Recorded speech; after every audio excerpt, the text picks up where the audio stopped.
How many of you are in the chat room? You just put your hands up, please. Hi, Riggs, didn't see you over there. There was some homework. Come on, dude.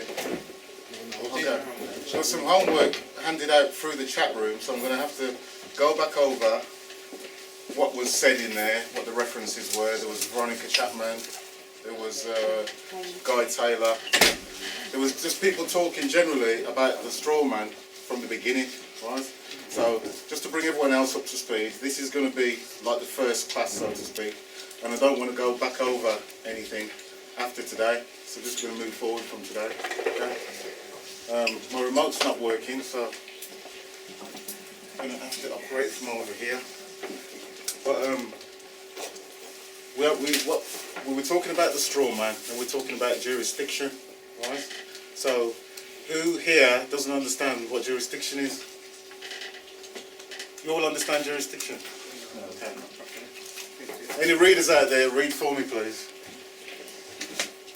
Jurisdiction from the Latin meaning law and dietary, meaning to speak, is the practical authority granted to a formally constituted legal body or to a political leader to deal with and make pronouncements on legal matters, and by implication to administer justice within a defined area of responsibility.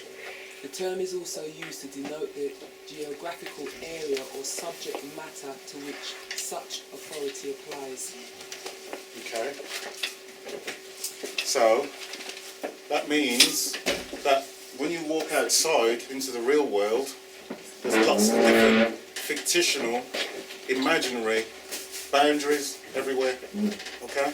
So, jurisdiction just means control.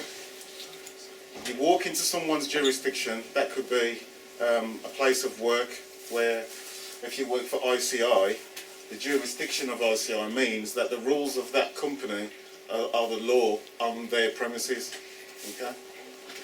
But at the same time, Coca-Cola could come down and say that the jurisdiction of Coca-Cola is England, right? Even though the jurisdiction of Coca-Cola is England, unless you work for Coca-Cola, it's irrelevant. Do you understand what I'm saying? Okay? So, I can't believe he's ringing me. Wait there. MP.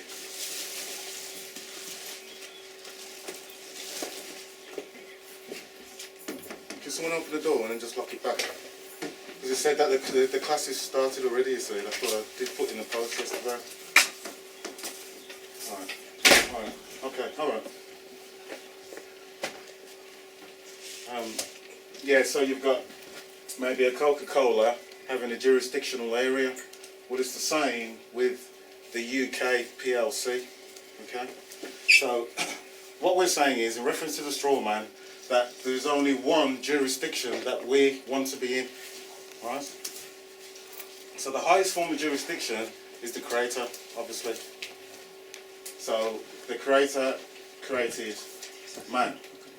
So on the private side, all we're talking about is this jurisdiction. That's what they call the private side. So the legalese of the country, of the land, which is the laws, the statute, legislation, that's legalese, that's for the fiction, okay? Because common law, which is, this is a common law land, that is for man, right? So, unbeknownst to you, what's been happening is, there's been two laws running side by side all the time. It's just that the law of the land, which is common law, the legalese has been laid over the top of it, and then through your education system, you just think that the legalese is the law and the statute that comes down from Parliament is the law. Right? So we create the government, and then the government creates what we're talking about, this straw man, this fictional entity that Veronica's been talking about, what they summons to the court, what they put on all of your bills, your gas bills, water bills, that kind of thing. Yeah. So the straw man is just an artificial person, limited liability, corporation, fictional entity. So that's what you believe when you say, what's your name? The creation that was created on your birth certificate, that's what they're referring to all the time. They're never going to address you as the man. They're always going to assume the lowest status for you. Right? So the definition of person is what I'm saying, artificial entities, corporate souls, legal fictions. So in the two-dimensional realm, which is going to be the paperwork, when we refer to the paperwork, that's how they're going to always come at you with the person.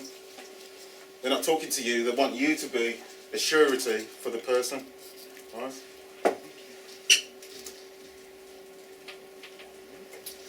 Alright, to make it easier and to give it an analogy, we'll just call the person a scuba suit. Alright? So when you want to be in commerce, you've got your scuba suit on. When you don't, you haven't. Right? So there you go, you're ready to go into commerce now, and that's the only reason why you'd be wearing it. If you're opening a bank account, if you're buying a house, because the man cannot buy anything. Yeah, the scuba suit is the pieces on the monopoly board, the car, the iron, right? Everything that's operating in this system, you have to use your scuba suit to buy it. You can't go in there and say, I'm a man, I want to buy a car. Do you know what I mean? They want forms of identification, and the identification that they're going to want is based off that birth certificate document, the one that you're not supposed to use as identification in the first place. Yeah? Okay. So, the UK is a Commonwealth jurisdiction. You've heard of the Commonwealth, right? Do you know what that is? No. Yeah. I don't.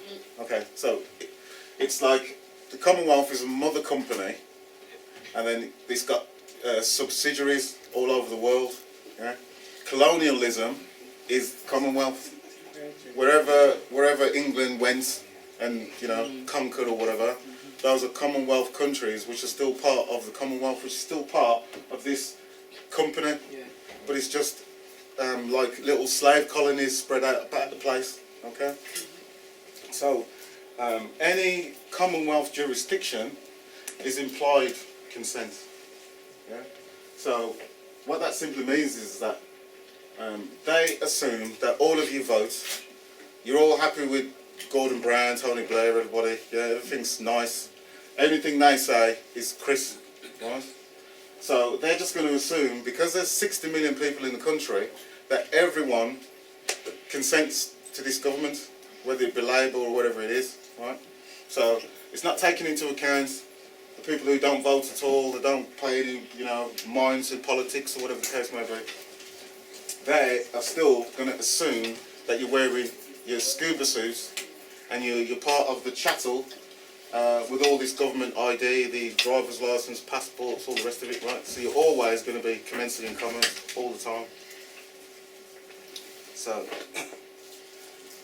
this fictional jurisdiction, which the UK PLC company is, because of your national insurance number, your contracting with your driver's license, the straw man bills, all the rest of it, that's making you an employee of that company. And once you're an employee of that company, all the rules, just like McDonald's or ICI that we were talking about, is going to apply to you. Okay? So how do they gain jurisdiction? This is orally, with action, and the written word. This is where we mess up majorly, and here, especially when it gets to the court. But the whole purpose of the class is to be able to deal with that. So I'm just giving you an outline of what's happening, right? So Mr. Police Officer comes and wants to contract with you through that fictional name. So that's why he asks for your name. By you replying and giving him the strawman name, he doesn't know it, but that's the information that he wanted. And when he asks you a question, when you reply, he's asking, he's the authority, and you're the subservient. Okay? So his job, he swore an oath to be a police constable, but he always turns up as a police officer, which is just a policy enforcer, enforcing policy of this UK limited company, right? Okay. The man in the robe also can gain jurisdiction by your actions. If you go to court and he tells you to come step closer or stand in the dock or whatever it is, you're handing over jurisdiction again. Remember, jurisdiction is control, right? And the things that you say in court also. But the man in the robe and the guy, the police officer, is always going to assume that you're wearing your scuba suit that we talked about before. Regardless of what you're doing, you're always going to be the chattel, right? So, when you walk into the court, they just think you're in your scuba suit. They want to tell you what to do. They want to hand over jurisdiction to you by following their orders. If you write in a particular way to the court, which I don't suppose any of you do, but that's the correct way to do it, is to write ahead of you, because that is the court. The paperwork is the court. Yeah? All right. So. We know it's orally with action and the written words that they're gaining jurisdiction. Now, everything that's going to happen to you in this matrix is all to do with jurisdiction. It's all to do with what you say, what you do, and what you write. Especially with these jokers, everything that comes from them is going to be in legalese, even though you're not aware of it, right? So, to understand the language, we're going to be talking through etymology for the root of the words, and the historical context of the words, the different languages that are involved, Latin, some Greek words. We're going to get to the root of what they're actually saying in the documents, right? So, with a lot of the correspondence, the joinder, and joinder just means you, the man, or you, the woman, create joinder between you, the physical entity, and the fictional entity, because someone has to stand the surety for the fiction, because it's just a piece of paper. It can't do anything without you giving it some energy. Yeah? How many of you have looked at the, been on the IMID website and read the Achilles heel is you? Yeah? Right, okay. The website will come up at the end. If you take a note of that, there's some blogs on there that's going to help you out. The Achilles heel is a good blog to read, because one of the main ways they're getting through creating joinder is through this word, you. Now, does anyone know what that word means? So, back in the day, we used to say thee or thou, right? But they've put this word in because it's a legalese word to create the joinder between you and your person. So they know that you're not liable as the man. So when they put you in the documents, they're saying you owe this, your bill is this. They're not addressing you. Once they've addressed you at the top in your capitis dominatio maxima name, which is just the all caps name or partly all caps name, that's probably boxed off anyway. And then the rest of the document is going to be referring to your account, your bill, you owe. So they're not talking to anyone but you. So a good question would be, in the courtroom scenario, even though I'm not suggesting that you talk in court, but in the courtroom scenario, if they say, are you Mrs. Smith? Then the question would be, who is you? Do you understand what I'm saying? Yeah? I am me, who is you? Right? People, they're not getting in there because there's people ringing on the door.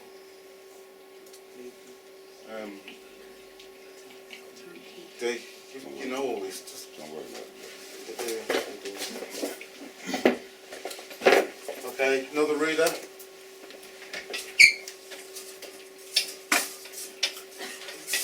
No volunteers.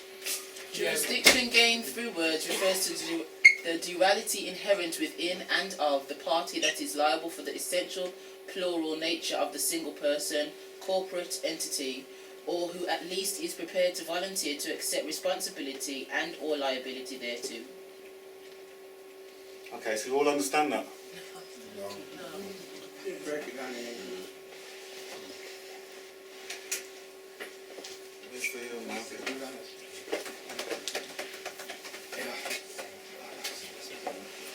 Nice flip chart. It's flip chart. You need whiteboard. Yeah. This one. Board marker. There you go. I think it's referring to the person that responds, the responder. Yeah. Whiteboard marker. Is that what?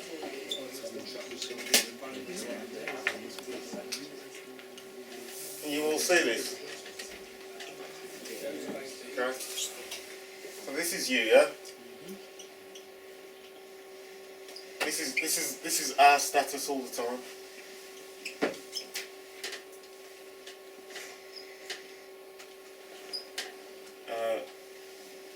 The you that they're talking about is creating joinder with this. Personal birth certificate. Name. Okay. So you never are this anyway. Because they're writing to the capital letter name on the bills or the HMRC, then they're saying after they've spelt your name incorrectly, which is not your name anyway, everything that goes on in that letter after that, they'll either be using you or your. If you think back to your letters that you get now, the only thing that will happen is they'll be referring to you as this all the time. Okay? So just remember, if you want to like every time you see that word, just think that it's not in relation to you at all, and just change the spelling around, because it might as well mean a female sheep. E-U-E. Okay? Because everything in this someone mentioned the Jesuits slightly, and when we get down to the rest of the course, you'll realise what they're responsible for. Yeah, but everything's like sheep, chattel, all to do with herds of animals. Yeah, even in the references they use biblical references to that as well. So I think that's what they really mean, EWE. Yeah, but what I'm saying to you is the you is not you. It's got nothing to do with you. And when you start to look at these documents, you'll start to develop a mindset where you don't just read the document, you read the document. Okay? Yeah. Just a suggestion. Instead of using the word you, can you say thee and thou instead? Well, when we get No, on I mean in the classroom. Yeah, So we that- can do. so- Yeah, so- we so can that do. so that people get the idea of Yeah. it's thee and thou Yeah. as opposed to you and yours. That's right. I mean, you can use lots of replacement words, but for now I'm just telling you what the word actually means. Then as we progress through the class will become more like the document that we're writing. There's certain things that you can't say, there's certain things that you can't write. But at the moment now, you is a very dangerous word. Don't ever associate that with you, your being, okay? You need to separate the two off. One's a fiction, one's a joinder between the fiction, but you're always a man unless you wish to contract, unless you wish to commence in commerce. Even if you wish to commence in commerce, it's got nothing to do with the government at all.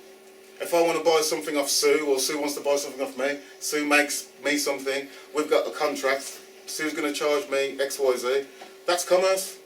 But the fact that the government want part of it, you know, that's all coming through you, making you believe that there is some kind of obligation on your part, yeah, because you're an employee of the UK PLC. Right. Excuse me. I would like to bring a clear illustration to what we just said about you. Yeah. A few weeks back, a police officer stopped me off Broad Street. Yeah. And then wanting to contract with me. I said, look, I'm not interested. He said, what's your name? I said, I haven't got a name. I have an appellation. But he never asked my appellation. insisting that I should give him my name. Say, I'm not giving you the straw man name. So I stated clearly to him. He insisted that I have committed a crime. So what is the crime? You have to tell me, quote the law. Then he get frustrated, angry. And I said, who is the victim? He said, the queen. I said, show me, where is the queen? Where's the queen here? Then he assaulted me, and I end up in a police station. They locked me up. Wanting to, I said, I'm not contracting. But I warned him. I said, look, before you want to come into contract with me, be aware that I have my own private contract with the Crown Prosecution Service. If you want to come into that contract, fair play. Maybe he thought I was joking, so they locked me up doing everything. Because I didn't do anything, they were trying to find some excuse to put on me. Now we are going to court on the 3rd of April. What's the charge? Obstruction. Okay. It's an obstruction, refusal. My appellation is my private property. I can't hand over my property without any. Yeah, I said, look, if this name has been copyright protected. If you want to use it, it's your problem. So now we are in court. On the 3rd of April, we will be back there, and because I went to court on the 7th of February, and the man didn't turn up. And I came as a legal representative of the straw man. They didn't want to deal with me. They have to adjourn it. So I'm coming back on the 3rd of April. What did you say in the court? Yeah, I said I'm coming here to represent the straw man, the man on the document. Yeah. I'm the legal representative. What did they say? They didn't want to hear because it was the kangaroo court. Yeah, but for them, they must have said something to adjourn it until, is it 3rd of April, as you No, said? I sent notice of special appearance before. Yeah. So they knew in what capacity I was coming. But because I came in that capacity, they didn't want to deal with it. So what do you think's going to happen on the 3rd when you go back? When I go on the 3rd, I'm coming as a victim, as a man, because he assaulted me. So they will be putting on the paperwork my straw man. So they will be putting my straw man. Do you intend to send any paperwork before the 3rd of April? Say that again, please. Do you intend to send any paperwork before the 3rd I want of to April? resubmit another special appearance before the 3rd of April. Right. So that when I come, I don't suggest you do that. But we'll talk about it at the end. We'll just carry on moving through, yeah? okay. But if there's anything that if it's relevant when I'm talking, it's okay. You can interrupt, because the question might be relevant to somebody else, rather than me just standing here, yada yada yada. All right. Okay. What they're doing, those of you who have been around the last 6 weeks or so, I talk about this word all the time, so they're familiar with it. But a shibboleth, can we have a reader, please? Shibboleth is a word, sound or custom that a person unfamiliar with its significance may not pronounce or perform correctly relative to those who are familiar with it. It is used to identify foreigners or those who do not belong to a particular class or group of people. It also refers to features of language and particularly to a word or phrase whose pronunciation identifies a speaker as belonging to a particular group. Do you remember the analogy that I gave for that? Anyone remember? With the Americans and the Japanese? The war, like when you Okay. like, So what I was saying is that. That's a W, was it? Sorry? That probably pronounces a W, was it? That's or ours. Yeah. Okay. So it's a particular custom for a particular group of people, right? So the group of people that it's a particular custom to is the Bar Association. You're not a part of it, and you're not a part of the common law structure of this country. You're not supposed to know about it. So this is like a secret wording between ones, like the secret societies would do a handshake or they do a move, or when you're in the courts and you say learn it, or you put your hand, or you sit down in a particular way. It's a type of language between them that they understand, but that you don't. It's not just for understand. them. Yeah. It's for those who know. It's for the people who know who they are. Because of that. No. I'm just saying Okay. it's just for people who know that they're a man or a woman. Yeah. Okay.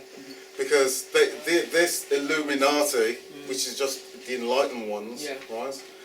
As soon as you become enlightened, you realise that there's two things going on. Yeah. One's, and they're using the Shibboleth. It's just like the riddle of the Sphinx that I was telling you about, where which creature in the morn of its life walks on all fours, in the noon of its life on 2 legs, and in the eve on 3 legs, which is a man, a child, an adult, and an elder with a cane. Yeah, but the riddle of the Sphinx is very important because it's not a joke. Because back in the day when that riddle was posed, if you got it wrong, you got your head cut off. Yeah. Now they're going to do the same thing to you, but it just can't. There's no guillotines in the courts or whatever. But counterproductive. You know, share the sheep, don't kill the sheep. Right? So when you don't know what's going on through your own ignorance, then you don't understand Shibboleths. Then you become the chattel. Right? The man knows what's going on. He understands the trigger Shibboleth words in the court, and then the judge will give the man a way out, while the people in the gallery still look as if they don't know what's going on. The judge's role is always to maintain the status quo. Okay. If you're ever charged with something, even on the magistrate's level, the clerk of the court will understand what you're doing, even if the magistrates don't. The magistrates don't know anything about the law anyway. But they're legally trained, the clerk of the court is legally trained. Yeah. Can you give me an example where that takes place so we can kind of like identify visually like how it's used? Okay, there's in the court, the police have just beat up somebody. He's there with his broken arm, black eyes and all that, yeah. And the judge goes, "Oh, did you suffer at the hands of the police?" Yeah. And they go, yeah. He beat me with the stick. He twisted up my arm. Yeah. So he just lost the case. Because suffer is like you've got the flu. You can't do nothing but lie down in bed and suffer those symptoms until they're gone. Yeah. That means you didn't fight back. Yeah. So if you didn't fight back, you must have accepted. You must have wanted it. Yeah. So when the judge is, it's a Shibboleth word, or like I said in the chat the other day, you're doing very well in your court case, and the judge goes, "Well, do you want me to make the prosecutor take the witness stand?" You go, "Yeah." Well, you just lost again, because a man wants for nothing from another man. If you want something, you get it from the Creator. The man can't give you anything anyway. And if you ask a man for something, you're saying you want something, then it can be denied. So you require the joker prosecutor to go stand in the dock and point me out as the wrongdoer or whatever, because the prosecutor in their system doesn't have first-hand witness testimony of anything. Who's the victim? The Crown. Because the Crown that you think is the Crown is 1 square mile in London, got nothing to do with the Queen. So I'm just giving you examples of Shibboleths because we're going to be touching on Shibboleths all the way through, because there's going to be legalese words I don't want you to touch, and there's going to be common law words that I do want you to use. So when you write to your public servant, not with your head down or what's your name, you're telling them what you want, or if they're approaching you, you're asking them what they want. Okay? There's only one reason. There's only one reason why government exists in the first place. It's to secure and protect property. That's it. Everything else they're trying to sell you at the front door, just tell them to go about their business. Right, so understand Shibboleths, because we're coming through this over and over and over. I'm going to sink this in your head all the time. Right. These are Shibboleth words as well. Pleading and petition. Right. they're self-explanatory. But when you go into court, what do you plead? Well, my question would be, I'm a man, what's a not guilty? Go on. I'm a man, what's a not guilty? What's a not guilty? What's a guilty? What's a not guilty and what is a guilty? Now tell me what a guilty is. It's supposed to be Not guilty. Huh? the wrongest possible. Do you know that? No. Have you looked at the word guilty? No, Have you looked at the word not guilty? no. So what are you pleading to it for then? What I'm saying to you is, don't do anything that you don't understand. Because you've been educated in a way where every single word you're going to have to reevaluate it. Yeah. Yeah, so to illustrate especially this case, BBC through Capita took me to court in December Yeah. for having TV without license. Mhm. So when I went to court, they said, are you pleading guilty or not guilty? I said to the clerk, I'm pleading non-assumpsit. And she said she doesn't understand what it means. I said, it's not my problem. Put what I want. I'm pleading non-assumpsit. And apparently it doesn't, in their jargon, they don't use that. They only use these two, guilty or not guilty. Well, non-assumpsit just means no obligation or contract. Yes, but she said she doesn't know. And then she went and construed my plea and put non-guilty. No, but the fact that you're making a plea in the first place is the jurisdictional trick. So, Who are you pleading to? You're saying that they're your deity? say that again. Are you saying that they're your deity? Your God. No. Well, what you put in the plea, if you put in a plea of non-assumpsit, you put in a plea of non-assumpsit. Who are you pleading to of non-assumpsit? You see, you got to be cognizant all the time. They're playing tricks on you all the time with words. Yeah. So to get over that, right, how would you respond to their word? No, we'll deal with that. I'm just letting you know. I'm just letting you know what these words are. Yeah. See, we've got to stage things out. We can't just go, this is what you do, this is what you need. There's a basic understanding of things that you need to have before you go any further. Yeah.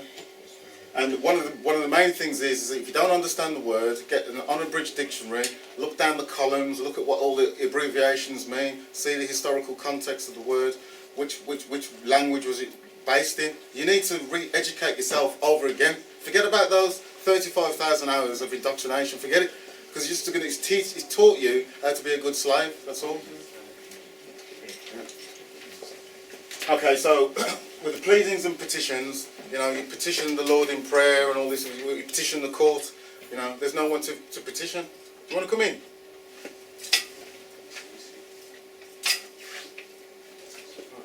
Is Price down there?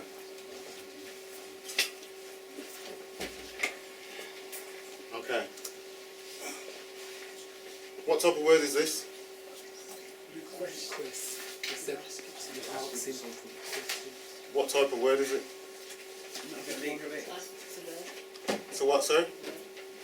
As opposed to legalese and lawful, what category would that word fit into? Legalise. Okay. Do you know the reason why? You asking for something. Okay. So, if there's a government body, any application form or anything like this, they'll always say, you've got to make a request, or they'll say, if something's gone wrong, you need to make a complaint. Okay? So these are all legalese words in reference to your straw fictional person. That's not in, you don't do those things in your true capacity, in your true status. Okay? So this is legalese, and this is common law. This is in your correct status. So request is a legalese and require is the common law. Yeah, because require is with authority, you see. Rights And rights the government is not in power. They like to tell you that they're in power. The people are in power, and the people give them authority to wield it. Yeah? But the people are always in power all the time.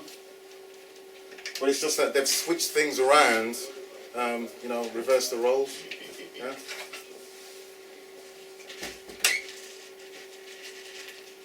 What type of words are these? Shall's legal is Will is legal. I said, well, it's common. No, shall is common. I say. No, shall, I shall, I will, shall. Shall is legal, and I say And will will. is common law. Okay, so there's two things going on as well, jurisdictionally, right? They understand what time is, even if you don't, but they do. Yeah, they understand what time is, and they understand what being placed in reality is, mentally, when you're in reality. When you understand the concept of time and reality, there is no past and there is no future, it's just now, right? So, it's in court, everything happens in present tense, okay? But you have an understanding of these words where these are all future tense words, Shall, yeah. Present. yeah? No, future. Yeah, because it's something Shall, shall. yeah. Okay, yeah. So if they say to you, and they write a piece of statute or legislation that says, you shall have a driver's license, then if you're in court, for instance, without having a driver's license, and they're trying to do you for not having one, then all you need to do is to ask them to read out the law into the court, because as soon as they get to that word shall, then there's no argument, there's no controversy, is there? Because it says I shall have a driving license, In okay, the I shall. future, In the future. That's right, yeah. But you're educated not to think logically. Yeah, that takes a long time. So when you see these things, all these things are real to you. They invoke all these different images. Yeah. So in their legislation, once we start to break down their stuff, right? You'll get charges, and the charges will be laid out under the such and such Act of 19, such and such. You did blah blah blah, such and such. Now, all you got to do is look at that act. After we've gone through these 10 or 12 weeks, I'll try and do this quickly as possible. You'll look at that act, and then there'll be a word which is ambiguous, right? But there can't be any ambiguity in court. There's no grey areas. It's either black or white. Yeah? What is ambiguous? Many interpretations. Doesn't, Yeah. yeah, something. Just So- because I don't know, that's why I asked. Yeah, it's alright. So, the Bali case, those are familiar with Colin's story, right? He had a farm, and they charged him with having a static caravan on the farm, right? Now, there's under the Town and Country Act, Planning Act, blah blah blah, yada yada. Just write a lot of drivel anyway, right? And it's all designed about getting some money off you, right? Oh, there's a big fine for this. Oh, this can happen. Oh, bailiff, this and that, right? So, because what I've said about ambiguity in their wording, when they write the statutes, the people who write them are highly intelligent people. They understand how to, with this education platform that you've had, they understand how to write the statutes with ambiguity. It's just that they can have a 95% or so certainty of which way you're going to interpret it. Doesn't mean that they wrote it that way. They wrote it for you to interpret that way, but then they've got deniability. Well, it doesn't say that. Do you know what I mean? So, how we won that case was simply to say that it's not static, because if it can move 1 inch, then it's not static. This building's static, but the caravan is not static. So someone's making a false claim by raising that charge. You understand what I'm saying? But what happens is no one ever looks at it. Oh, you're charged with this. You have the right to. It's all authority. It doesn't mean it's not even applies to you.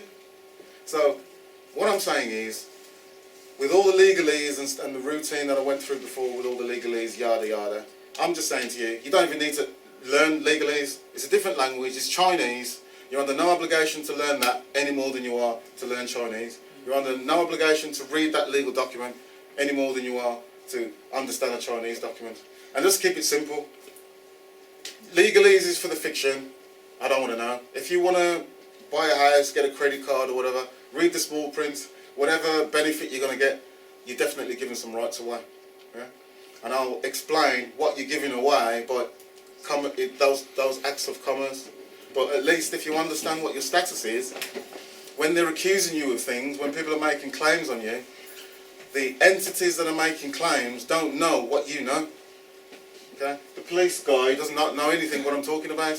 But you'll be at a level where you understand what the judge is doing to you, when he's doing it, what he's doing to you, how he's moving jurisdictions. That's all we need to know. The status quo of the people in the court is not your concern.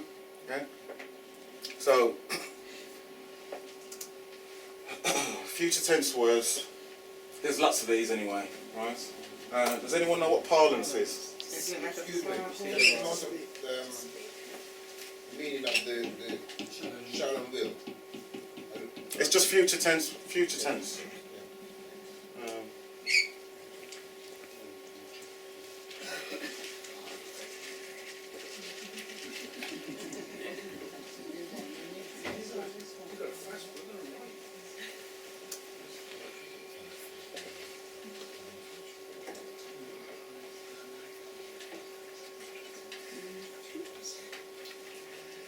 Here's me thinking I was moving slowly.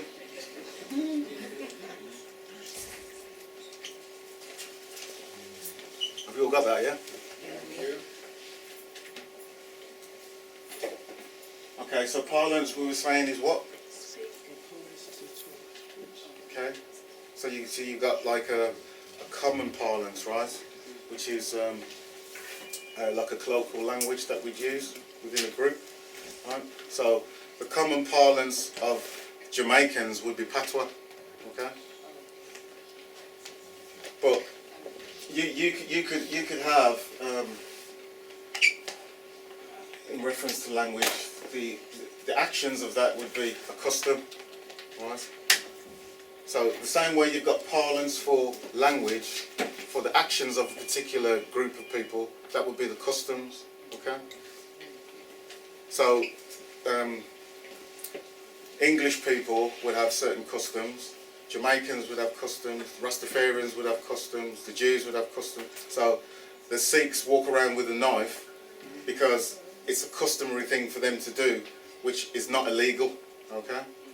So based on the cohesiveness of your society, if you understand the law, then you can do a lot of things. I mean, you'd say that in proportion to the black people in this community and in proportion to the Sikhs or the Muslims then, right, you would see a bigger presence of them because of their cohesiveness to organise and build things that you can see. It's a good example, right? Okay? Because what I'm saying is, or what I'm putting forward is that regardless of what background religion it is, the common parlance is that we're not going to kill each other, we're not going to rob, and we're not going to commit fraud on each other, right? So that's the basis of the common law of this land, right? So what's happened over time is that the common parlance has been replaced with the legalese. When they say this is illegal, this is this, they say it in the same breath as if it's the law, and that's what's caused a lot of your deception. And you know, obviously you've been relieved of a lot of money because of it. You believe that you're obligated to something that you're not actually obligated to. Right. May is another word that they use a lot. Expresses opportunity or permission. So you may not. It may happen, it may not. That's an ambiguous word. It's not based in any facts.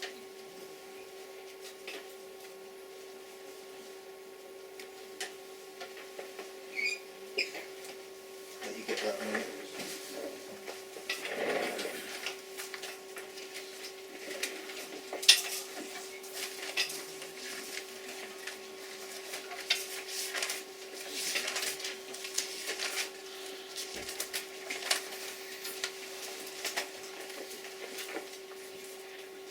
Okay. What do you think this word means? To stop something. That's what I think it means. Mike, you looked this up in Black's Law the other day, didn't you? No, this. Okay. That's what it means. Okay. This is So going back to my brother now with the police there, the charge is what? Resisting arrest, is Yeah, it? he said obstructed a constable on duty. But he wasn't a constable, was he? Because when he came to you, he's charging you under policy, which is a police officer. Yeah, But then when you get back to the police station, the charge is switched back round to his true capacity. yeah. But that charge has got no jurisdiction in his true capacity. Because unless you've committed a crime, there is no charge. Do you understand what I just I said? understand. Yeah, Because okay. as a constable, he's supposed to uphold. As a constable, he can't even talk to you unless he sees you commit a crime. Yeah. Yeah? So a slave doesn't have the power to resist. Is the definition of a slave. Well, It's one of the definitions. well, that's one of the definitions. The definition of a slave would be involuntary servitude to me. Because if they want you to do something against your will, and then they're threatening you to do that, then that's slavery. Or if they want you to do something without pay, that's slavery as well. You know, so but these things aren't apparent. They're not going to come to mind because of that indoctrination that you have. All the way through school, you've been taught to not question authority. So you have a fail-safe mechanism that you feel uncomfortable as soon as you start to ask questions because you're not normally in that role. Yeah. But that will come, believe you me.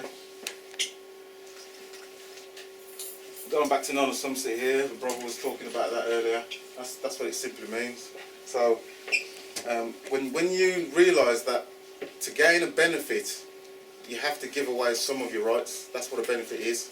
You're going to get a benefit from the UK PLC, but for that benefit to arrive, it's probably going to be unlawful. So you're going to have to sign the rights away that would be protecting you from that unlawful act. Licensing, anything to do with licensing, is to do something. It's probably to do something that's unlawful in the first place. Yeah. But they give you a license. You apply for a license to do something that's unlawful. Yeah. So licenses aren't so much of a good thing. Like a license to kill. Yeah. Sensuousness. Okay. Confuse me with that one. How does that apply to driving? Because you've got the right to travel anyway. Saying you have the right to travel. Yeah. But then no one can stop you. To stop you from doing that would be unlawful. So they made you apply for a license so they could do it legally. And call it driving. If you wanted to brew some alcohol, moonshine or whatever is in the hills, and come and sell it to your brethren then, if your brethren then thought it wasn't going to kill them and they were happy with the exchange, then it's fine. Do you know what I mean? What's it got to do with any government body saying you need a liquor license to do... Or, I mean, these people who are telling you all these things, they can't tell you to do anything. They can't give you anything because anything that the government has, they got from you. A man can't give you anything because the Creator gave you everything. Yeah? So I consider I'm a traveller. I can drive anywhere I want. Well, I mean, traveller, driver, it doesn't really matter what you want to call yourself because if you want to call it driving, who's going to stand in the dock and say that you were making money from that? Someone's going to have to stand in the dock and say they did a wrong. Because the whole point of what I'm saying today is simple. The whole point of the next 10 weeks or 12 weeks is going to be simple, regardless if you're listening to, you know, Sabita on meditation, Lorraine, etymology, or even me with the law, because all it is, who is making a claim? Are you making a claim that I've done a wrong? Because whoever's doing it is going to have to stand in the dock and say, took over there, you climbed in my car and run off with my camera. And now you're using it to film me, you cheeky git. So I have to prove that. So I would have to stand in the dock and show evidence of what I just said. If it's hearsay, if it's false, that's a false claim. Now, this system makes false claims all the time because whoever's making the claim is never going to be in court. It's a fiction. You owe Birmingham City Council XYZ amount of money. Birmingham City Council, is it a woman, is it a man, has she got blonde hair, will she wear, high heel boots? Because she's going to have to stand in the dock and say that I've done something. But it's going to be other people that are, you know, Birmingham City Council, yeah, so by Joe, you owe all this money. Yeah? Prove it. Where is my contract saying that I've given you any authority to take any money from me? What is my obligation to you? Because it doesn't exist. Yeah? And that's basically it. And it's going to be 12 weeks of that. Who's making a claim? Question. Andy, you know, with the council tax and that, so how do you then stop them from taking the money directly from your wages? How can they do that? Well, they write to your employer, and then they say to the employer, unless you pay... But the thing is, your employer doesn't have a contract with you to give them your money. Your employer is going to be liable if they did that. They're doing that to people. Yeah, but because you're letting them do it. That's all right. So if you tell your employer, well, don't be paying no money to them because I haven't agreed to pay it, your employer is acting illegally if they then pay that money, innit? It's acting unlawfully. Yeah, unlawfully. You see, where you're coming from there is to do with income. Okay? What you believe is income is not income in the first place. Income is, I have a bar of gold, whatever size bar of gold, I lend it to Michael. I say to Michael, give me back my bar of gold at the end of 1 year plus £1,000. Michael comes back at the end of 1 year, gives me back my bar of gold. That, in loan terms, is called the principal. Okay? Now, the interest is the £1,000. That's income. How many investments do anyone has in this room that gives them XYZ amount of money at the end of the year that they can verify as income, verifiable income? Thanks, Steve. Well, there's no one in the room who makes money like that, right? Yeah, okay. So you don't have an income. Okay. But when you give you a form to fill out and you say you've got an income, do you think they're going to argue with you? You've just said you've got an income of £200, £300 a week. How much can you afford to pay out of your income? Come on, bro. Well, they don't usually refer to the income, they refer to the wages.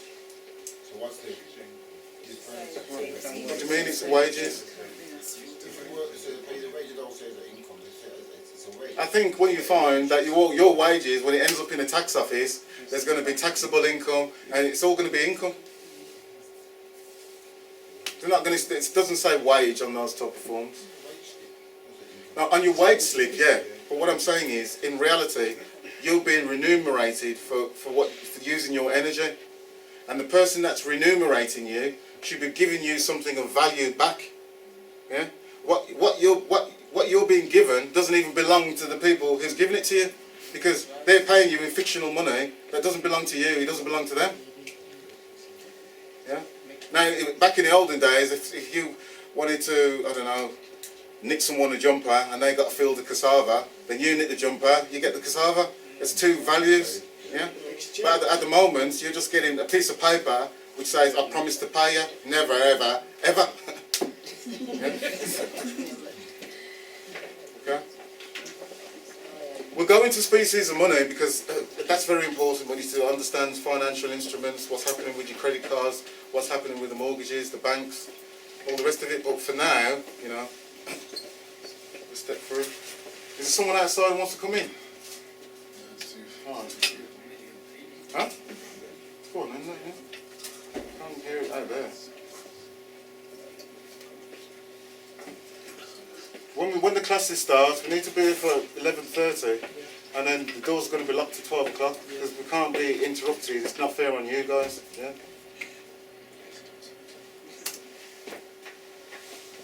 Did you find the definition of this one, Mike? No. Does anyone know what that means? Refuse.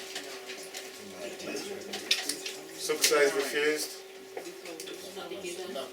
Withhold. No. Okay. No.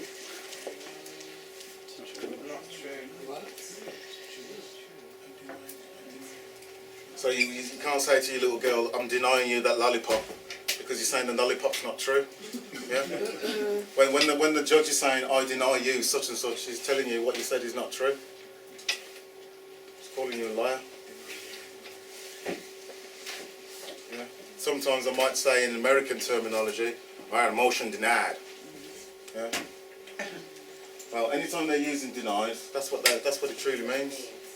I think that's Black's Law 4. I'm not too sure.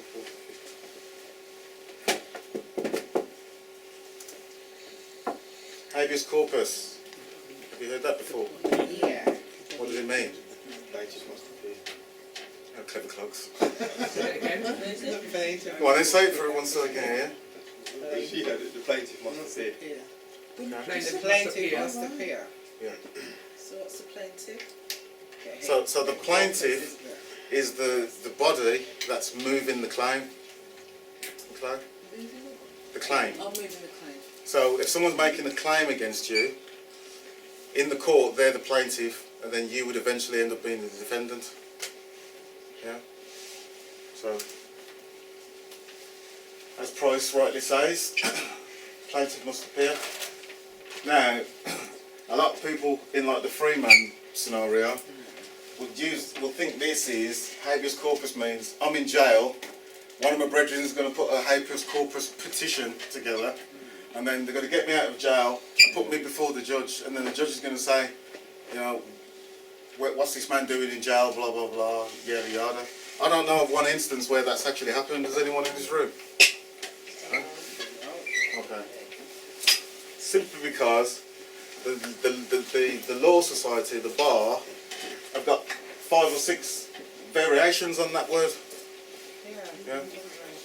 I think it's the 1778 version that we need to be looking at.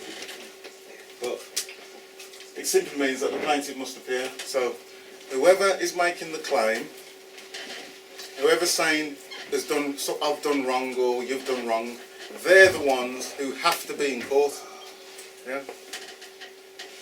This whole court, what you need. Okay, well, let's put it in another way. Back in the day when you had the duel at dawn, right? Someone's honour has been trodden on or whatever. A bit similar to someone being dissed in the ghetto now, right? So it'll be, oh, you scoundrel swine, with the gloves and all that. I'll meet you on the field at 12 o'clock, right? Yeah. So that would either be a squash buttling match or pistols. You know, take your pistols 10 yards, blah blah blah. Now the guy with the handkerchief is the judge now. Okay? And the duel, the controversy that could not be sorted out, is going to be sorted out under the rules of the referee, which is the judge. Okay? So the only time that you go to court is when there is a controversy. Yeah? So imagine me slapping you across the jaw with my gloves and saying 12 o'clock, and then you turn up at 12 and I'm not there. That's the plaintiff. The plaintiff must appear. Okay? Because you made the claim, you brought me to the battlefield. Yeah. Now what happens is, this happened with me and Black Horse and my BMW that I've got now, and they summoned me to court at the county court, but the Black Horse didn't show up. It would have been impossible for them to show up anyway, because Black Horse is in that thing. I don't think he can chat, right? But they would have had some barrister or whatever it was representing them, right? So if he did turn up, all I would have to ask him is, do you have any first-hand knowledge of the matter at hand? After that, he's got to answer no, and he can't say another word, right? But it's as simple as that. But we'll get into all of that anyway. But what I'm basically saying is, the plaintiff must appear because the plaintiff is the one moving the action, is the one making the claim, right? Does the defendant have to appear? No. Why not? It can't be done in the right absence. Exactly. Because it doesn't have to appear because it can be represented in their legal system. You're not appearing anyway. It's the name that's being charged. Okay? So the plaintiff must appear because he's the one who's making the claim, and then the defendant doesn't have to appear because he could go, oh yeah, I'll send my barristers down there, sort it out, blah blah blah. Right? Or, because remember when we went to court with Paul, remember when he was saying, refer to paperwork to that name and then they decided later that we're not sure if that's you standing there because you're not taking that claim. And then he said to him, you can now leave the court, either sit in a public arena or you can go home. But then he still went through with the court case. The person wasn't even there. Well, it was there, but the person wasn't standing in the dock, and they still actually did the play of, you know, the acting out of the court. So they called up the police. The person was there. The person was there, but the man wasn't. The man, and that's what I'm saying, you know, standing in that dock to that representing of that name, but they still went ahead because we could have walked all out, and they would have still gone through with that court case. The thing is, what's going on in that court? It's got nothing to do with you. Yeah. They're going to play. They're going to play everything out. Exactly. As if it does have something to do with you. Yeah. So you're going to be sitting there. Oh well, if the plaintiff's not here, I'm going to put a warrant out for his arrest, or you know, we're going to go ahead and do the trial when he's absence or whatever the case. But a trial on who? Yeah. Because the fiction is in their jurisdiction. They can't recognise a man. Yeah. Right. So you know, when you go into court in their system, do not be talking at all. Yeah. You got nothing to say to them. They can't hear a man talking. It's just fictions in that place. If you open your mouth, you're saying that you're a fiction, and you understand what's going on. Yeah. The thing what's just happened with the Birmingham City Council charging everybody using the bus lanes. Do you know about it? I heard about it. How can they say if they've acknowledged that? If they're saying that the people shouldn't have taken the people's money, how can they say that they're not going to give the money back? Isn't that fair? What are they saying? I don't know. They're saying that they're not giving the money back. Yeah. Even though they've acknowledged that the cameras were not set up in adequate places. The argument is that basically they're saying that the road signs are not clear, so they shouldn't have had to pay a penalty because they wasn't set up in adequate. You see, all of these things to do with road signs and councils and all these statutes and that, it's all controversy, isn't it? Because if you're not the person, what the hell's it got to do with anything? The fact that you're having a debate, the fact that you're saying it's an argument just simply means bringing the facts to light. That's what an argument means. It doesn't mean licking your man in the head with the frying pan. Yeah? So, it's legal arguments are bringing the facts to light. The facts are you claiming that I'm a person? It's done there. Who's making the claim? It's going to be departments of such and such, or hiding behind something. But, you know, if a name pops up, John or Bob or whatever it is, hi Bob, greetings Bob, I understand, I a man, Colin Michael, know that you are a man, Bob Jones, who sometimes go on like in the capacity of, yeah? But at all times a man. Are you making a claim that you're £60? That's it. Do you owe Bob 60 quid? Do you owe the Crown 60 quid? Who's the Crown? Who is Birmingham City Council? 3 old women sitting on the thing. Who are they? They don't exist. UK PLC don't exist. Who is going to stand in the dock and say you did anything? David Cameron and his cronies over a bottle of scotch, 2 o'clock in the morning. Oh yeah, let's make what? Let's make charge him another 29 bill for something. Yeah. What does that got to do with you? Nothing. But as long as you believe it does, then it's real. Yeah. Because no one can tell you what to believe. Yeah. This is a belief system. It's all based in belief. If I go to the magistrate's court, because I know it's not a court and it's just a building for administration, tribunals, the word is in the title, it says it on the tin. How can it be a tribunal if you don't work for them? Tribunals, when you're working for a company, it's an inner disciplinary procedure, isn't it? Yeah.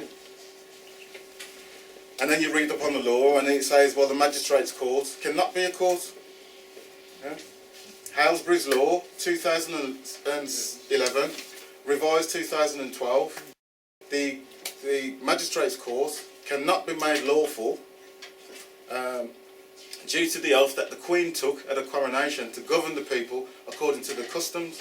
Now, we know what customs are, don't we? It's common law, isn't it? Okay? So therefore, those buildings are private corporations which you have to contract with. It's like British Gas saying you're going to go to jail. For what? For using the gas. For using the gas, which is your Well, where did British Gas get the gas from? We'll go into all of that as well, but don't worry about that. Little break, I forgot that was in there. I can use the toilet.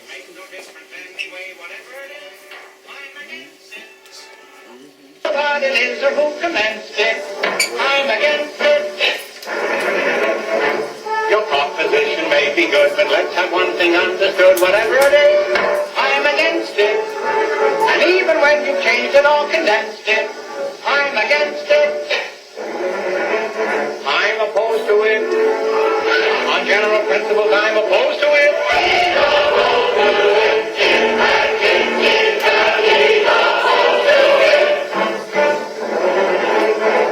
For months before my son was born, I used to yell from night till morn, whatever it is, I'm against it. And I've kept yelling since I first commenced it.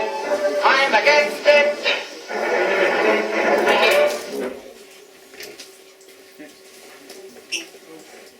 I think it's a good time to have a little 5-minute break or 10-minute break. I think admin wants to say something. Mike?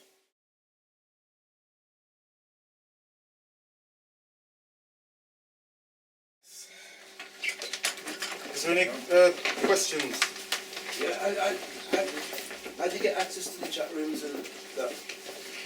It's oversubscribed at the moment. All it is just a WhatsApp. But on the website, we're building chat rooms into the website. And there's going to be a law forum for people who want to talk about law. There's a community forum. I know that Dean and some of the others, Susan, they got like activities going on where they're helping the community in reference to like maybe being a role model. I know that Dean's taking the younger ones mountain bike riding and stuff like that. So with what's going on the chat room, there's lots of different issues on there that is not in the spirit of what I'm trying to do or what anyone's trying to do. So, okay, you can't stop it all, but there is going to be a set of protocol. When the website's up, I'm going to write an agreement. If you don't abide by the agreement, I'm going to go down to the cellar, flick a big switch, and then you won't be on the site anymore. Can I ask you, when you set up this website, will you still have the WhatsApps coming on still? Or will you close that down, you know, what? You said I think I should keep the WhatsApp going simply because you were the first people and you're going to be so advanced to the others that I'm going to run, we're just going to keep going forward. I'm not going to go backwards. The people who are like Michael are going to come back and start the class again. But I just want to get dealing with the more advanced stuff, your mortgages and all the rest of the big stresses that you're going through at the moment. And then that gives you a bit of time to look at the spirituality. But you can't be doing that when you're stressed about council tax, this and that, and you don't know how to run your own affairs. You need to be self-governing. No leaders. I'm not your leader. There is no leaders. There's no gurus. There's no nobody. There's just someone who believes that they can sell you something that you haven't got. And you believe that it's got a value, which is why you're going to pay for it. Yeah? It's free. Everything you need to know is free. But you need to do the work yourself. And that's where the courage comes. And some of different levels. And that's why I'm broke, because it's free. No, you're not broke. It's a negative word. Rarely out of cash. So, any questions? No more questions, no? What about the structure of the classes? Do you want to kind of explain? We'll deal with that. Okay, so the council tax, the council, right? You know about status, but the council is a corporation, and the courts are a corporation. The council cannot summons anybody to court. Only a court can create a summons. Yeah. So what's happening is it's illegal and it's unlawful because the council is going to create an account for you when you move to a new area. They're going to write to you as an occupier And an occupier is like the soldiers on the ground, you know, occupying force. They're not friendly, right? So they're calling you an occupier in this building, which you're calling an address. An address is an office within government. Yeah? It's a fictional plot with a postcode. How many slaves live in this area? How much money do the slaves make there? Yeah? That's attached to your name and your national insurance number, and everything can be tracked from there. Yeah? So when they're asking you for an address, I would say I don't have an address. My dream would be to buy a small holding, a little farm, and it's not registered on the land registry. It's my property. It's registered through a trust, because remember, you can't own anything. You're supposed to come down here, have your physical experience, and go back to the dust and take off, go back to where you come from. Yeah? So all you're trying to own, gather up all these bits of the earth and surround you and call it success, it's bare foolishness, because the owner is always liable. That's why they're sending you all these bills, because you're the owner. They come to my house, is it your house? No. I didn't make the soil and the rock. It's Grace's house. I'm just using it. And it's registered to the trust.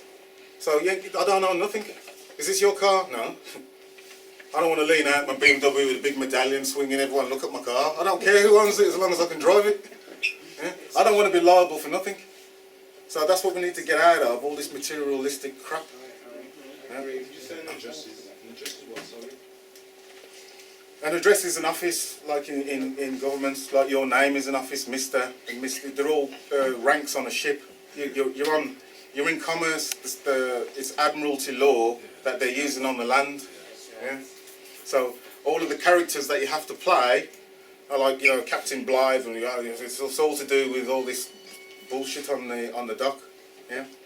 The birth canal, the docking. You know, it's all to do with the warehouse and you know, stock. What's the stock on the ship? Right? So everything's using that type of terminology. So the reason why I wouldn't have an address is because I would ask them, well, is there any reason why I should assign or consign my home away? So I'll go into all of these different things, because once you know the meaning of the words, you can deflect all this rubbish, because they don't know what they're talking about. Yeah? As long as you know what you're talking about, it's fine. Yeah? Because as long as you're not ignorant of the law, it doesn't matter if the police guy is, because he's liable. He believes he's got some authority. I'll give you, for instance, we got the authority to use force. That's whatever scenario, that always comes up. Yeah? But the authority to use force is in your defence. You can use reasonable force to defend yourself. You can't use reasonable force to attack somebody. That's madness. Yeah? So, cognizance is major, and a lot of the course, or a lot of what I've got to say, is to do with mindset and just looking at things properly. I always say, you know, put something up, what does that say? What does that say? It didn't say anything, did it? It reads politics. You ain't got no tonsils. Yeah? So when they're sending you all these letters, what does this say? What is this? A piece of paper that's causing fear. You see the envelope, you know what it is before you even open it on a Friday. You know what I mean? I ain't opening that till Monday to stress out my weekend. Yeah? This is all fiction. These are all, it's all to invoke a certain energy from you, instead of the energy that you're supposed to be giving out. Where's that pen? Marker. Oh, it should be in the chair. Just flick the lights back on this second. I've put this into the chat room already.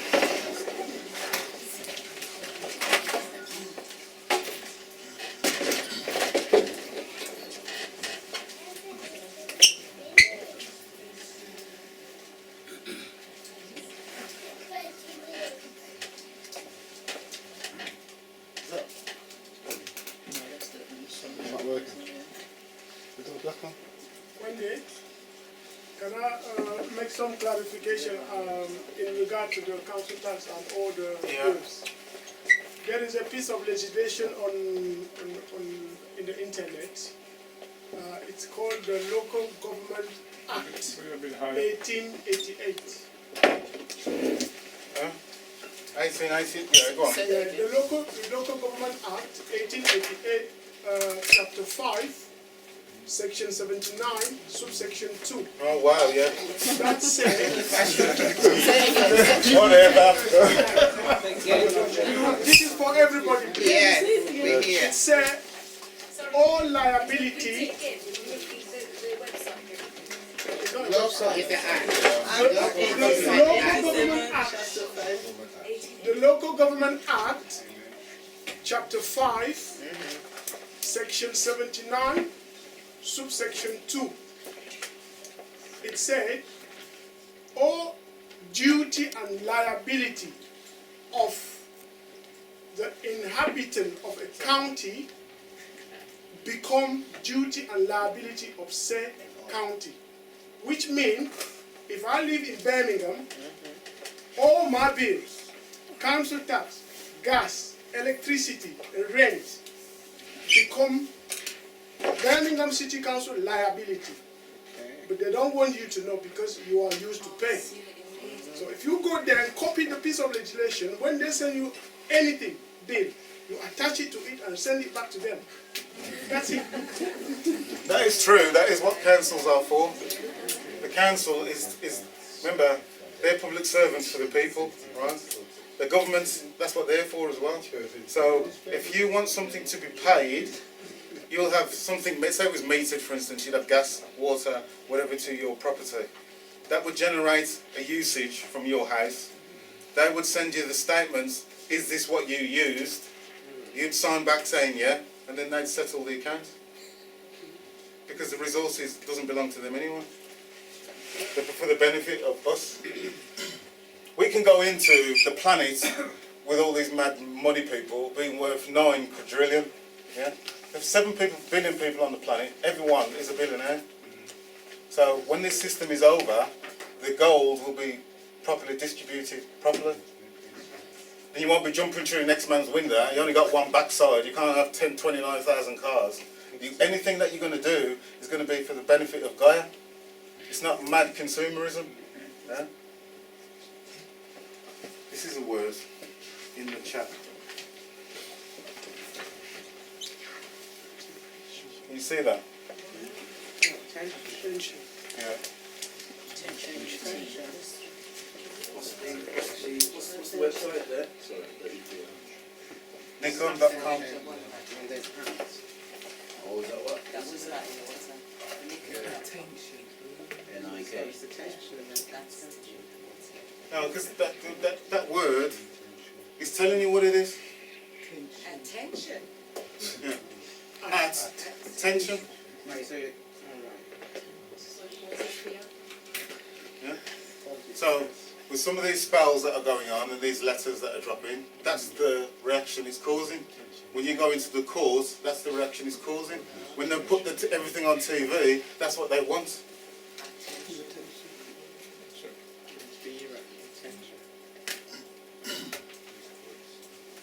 So the magistrate's court isn't a court because of what I said.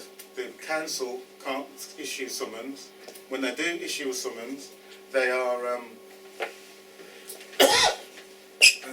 issuing the summons to a court that they've hired for the day and paid all of the participants.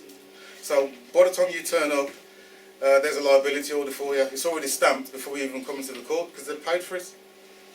But no, anyone who's adjudicating cannot be paid by one of the parties, obviously, because how can they be impartial? That's why the judgment's not lawful. And they know it as well. Okay? So instead of going down there, or if you just move somewhere, you can put your name on special deposit, not in the court. You just write to the council, you tell them that I'm going to be moving into such and such location. Here is my strawman name, and I'm putting it with you on special deposit. Do you know what special deposit means? you pay, charge them when they use it. I don't know.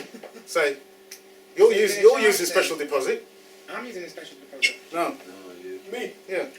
Yeah, special deposit, to my understanding, come from your strawman account for the government to set off all your liabilities. Okay.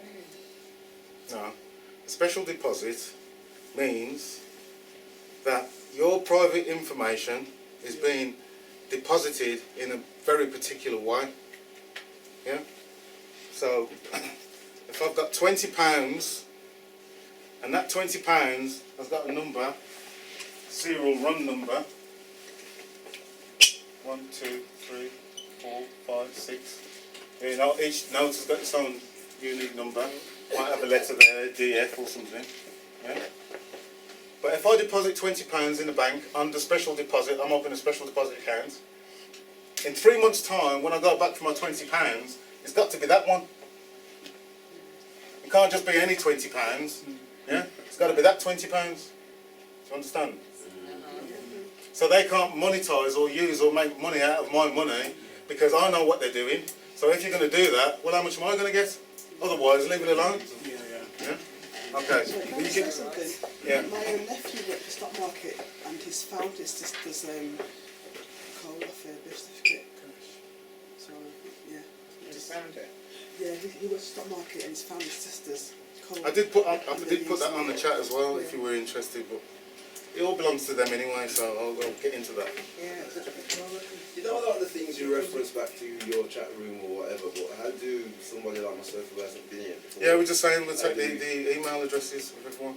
Oh, so we'll get that fairly shortly. Have you enrolled in the class? I don't know. No, we got it here. So Because what's going to happen is, I mean, you're saying last week, 2 weeks ago, there was quite a lot of people in here, and there was people walking in at 2-3 hours into the day. Well, I'm gonna operate a class next week. So if you're not here by 12 o'clock, the door's locked. And if you're not on the if you haven't enrolled, then you know what I mean. So now's your opportunity to do it today. I know there's some people who's already enrolled, but they came after. The email address is leave it on here, but I'll pass it around at the end or during the class. You got mine anyway? I'm not sure, but just put it on there. Any more questions? Because I know bellies must be rolling. Huh? You know everything already. Cool. One question. About freehold. Freehold. Freehold. You buy a house and freehold. Freehold. What does that mean? Means that you're leasing it, aren't you? You're leasing a freehold. Oh. Well, the freehold is a lease, isn't it? It's for a particular period of time. So if you've got a property, you don't own the property. You just own the leasehold for 99 years or whatever it is. But you can keep extending it or whatever you need it to do. But it's not free and clear. There's some kind of incumbencies on that property.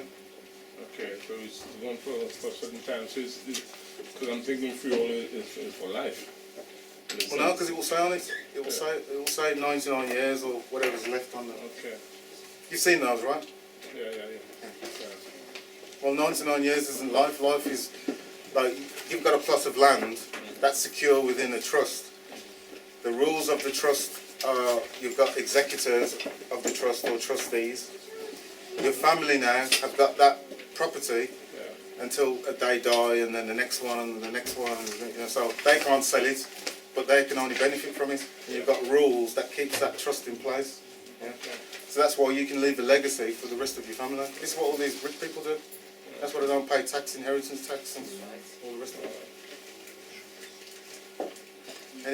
Sorry, yeah. I just wanted clarification on, you said when you go to court, you don't let them address you as you. And either do you use we, or do we use I, or do we... I. You don't use we. Yeah. I am me. Yeah. Who is you? No, I just heard that when they say, who are you, you say we, as opposed to, but you're saying we say I. Yeah, I. Because we supposedly makes it your spiritual, your physical, and your mental is one, but you're saying that's just I. Yeah, just I. Because you are part of the I am. Right. Yeah, that's it. So that's the I's right, but he's giving you he's giving you a lawful way of talking without using legalese. Yeah. Is there any reason why the Queen uses the word we? Is there anything else going on there, or is it just that's just how she talks? We. They use we, but she means herself. She normally uses like one, doesn't she? Re is her and master. She means her and God. She means her and God.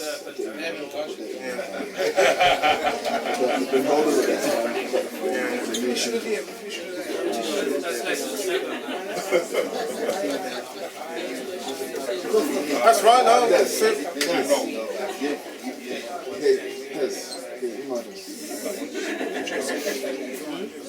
Any questions over what we've covered today? Does everyone understand where we're going? We've done this now. We don't need to come back here.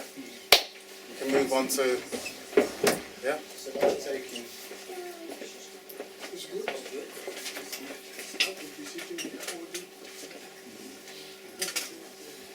Right, so is that it? Sure? Cool, peace and love. I'll see you all next week. When Des should be here coming. Before you go, roll.